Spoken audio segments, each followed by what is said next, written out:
sûr, en plus d'un vrai niveau défensif. Donc, en ayant 5 milieux de terrain, je pourrais rajouter un 6e même qui serait Kangin Lee.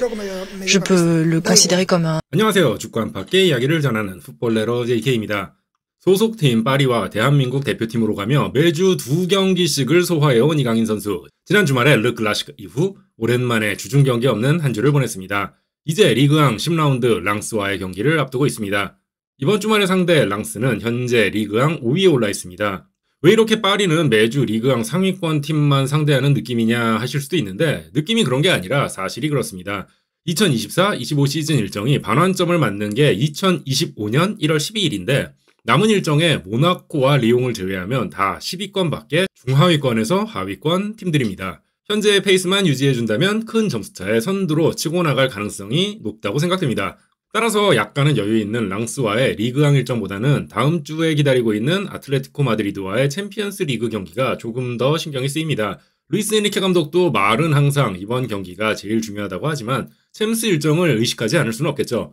현재 1승 1무 1패로 챔스 조별 예선 19위에 올라있는 파리 입장에서 16강 직행은 쉽지 않다 하더라도 가급적 높은 순위를 차지하는 것이 16강 진출의 가능성을 높일 수 있습니다.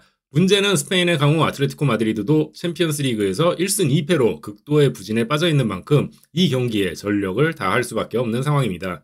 경기 전 기자회견에 나타난 루이스 에니케 감독, 기자회견의 주요 장면 번역해보았습니다. 함께 보시죠. Bonjour, Nicolas Paillard, Infosport Plus, Canal Plus. Les statistiques sont formelles. Vous marquez plus cette saison que la saison passée. 28 buts cette saison contre 20 la saison passée à même époque. Pourtant, on l'a vu comme face à Marseille en seconde période.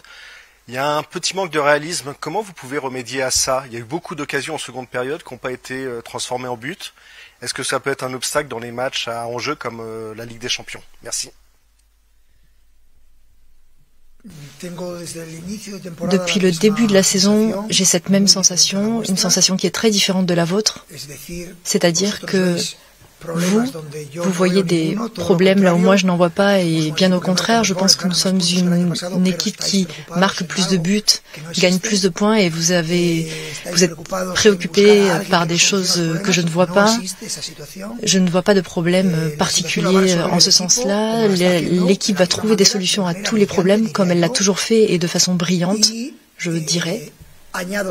Et j'ajoute que par rapport à la Champions, il y a peut-être un match où on n'a pas été au niveau, mais pour le reste des matchs, nous avons été très supérieurs aux adversaires que nous avons rencontrés et nous avons créé beaucoup plus de dangers et je crois qu'on aurait même mérité de gagner ces matchs. Parfois on les gagne, parfois on fait match nul en fonction des différents facteurs, mais je répète que moi, je vois très clairement les choses depuis un point de vue positif et c'est ce que je transmets à mes joueurs parce que les chiffres sont là et les chiffres ne trompent pas.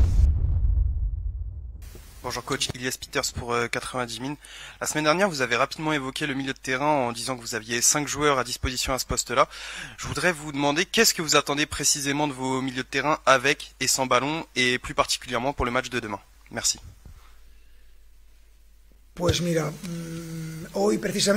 Aujourd'hui, justement, je parlais avec les 5 milieux de terrain. J'ai parlé avec eux pendant l'entraînement et j'espère qu'ils vont marquer beaucoup de buts.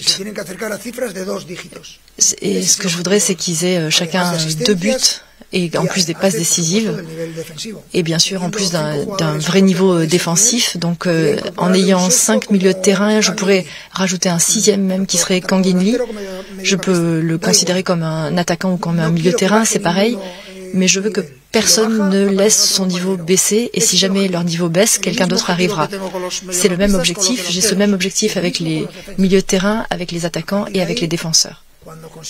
Et à partir de là, quand dans une équipe tu parviens à générer ce niveau de rivalité, les entraînements ont un niveau encore plus haut, ils sont déjà très hauts, mais c'est comme ça qu'on fait monter le niveau de compétitivité d'une équipe. Bonjour coach, Achille H pour BRFM. Vous allez affronter demain la meilleure défense du championnat. Et doit-on dans ce cas de figure attaquer en permanence ou prendre son temps et tenter d'user son adversaire pour pouvoir le faire plier, car votre homologue Will Steele semble connaître les failles de votre équipe et souhaite prendre des points demain. Mañana lo veremos, on va voir demain. 리그왕 10라운드 파리와 랑스의 경기는 한국 시간으로 11월 3일 일요일 새벽 1시에 열립니다. 새벽 4시 경기 벗어났으면 했었는데 이건 또 이것대로 애매한 시간이긴 하네요.